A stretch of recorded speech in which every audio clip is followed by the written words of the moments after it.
Hi, everybody. This is Silvio Canto in Dallas, Texas on Friday, April the 6th, and welcome to our video commentary. Today, we're going to talk a little bit about President Trump sending troops to the U.S.-Mexico border. And just for the matter of historical record, he is now the third consecutive president who has sent troops to the border. President Obama did it. President George W. Bush did it at different times, and generally for the same reason.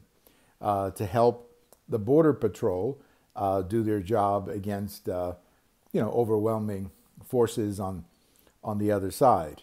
Now, we don't know exactly how many troops President Trump will send. I'm guessing, I've heard, anywhere from 2,000 to 3,000, maybe 4,000.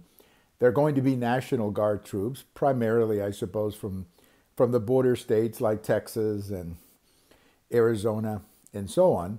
And these troops are going to have a very limited backup function. It's not like they're going to be, it's not like you're going to see tanks and F-16s and, it's not what this is about. This is primarily a support function for the Border Patrol. But I have always supported the idea of having troops on the border. I think that it's an important move. It does two things.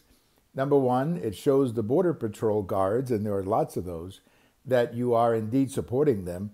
But most of all, it shows the world that the United States is serious about defending its border. You cannot be a country if people are walking into your country, with no consequences. So you have to establish that you're a sovereign country and that you intend to protect your border. So I think in that respect, it's a very important move.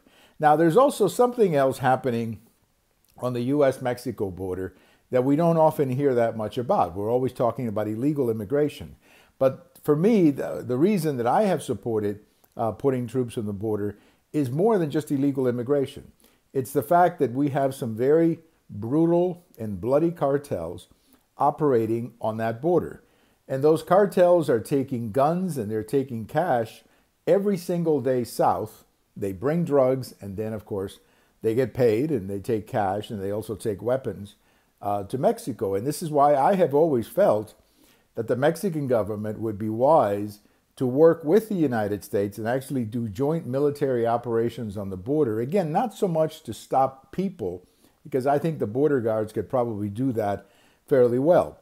But it's basically to try to make it more difficult for the cartels to operate. I mean, the fact is that if you have troops on the border, that's going to limit or close off some of the avenues that the cartels can use to bring drugs to the United States and then to go back with cash and with weapons, which is what they do. I mean, these high-powered weapons that the cartels have, and they have some of the most brutal and lethal weapons in the planet, they bring them from the United States. They go through that border. Now, sometimes they get it through the black market, or as we have heard, sometimes they steal them from the Mexican army, but a lot of them cross the border going south.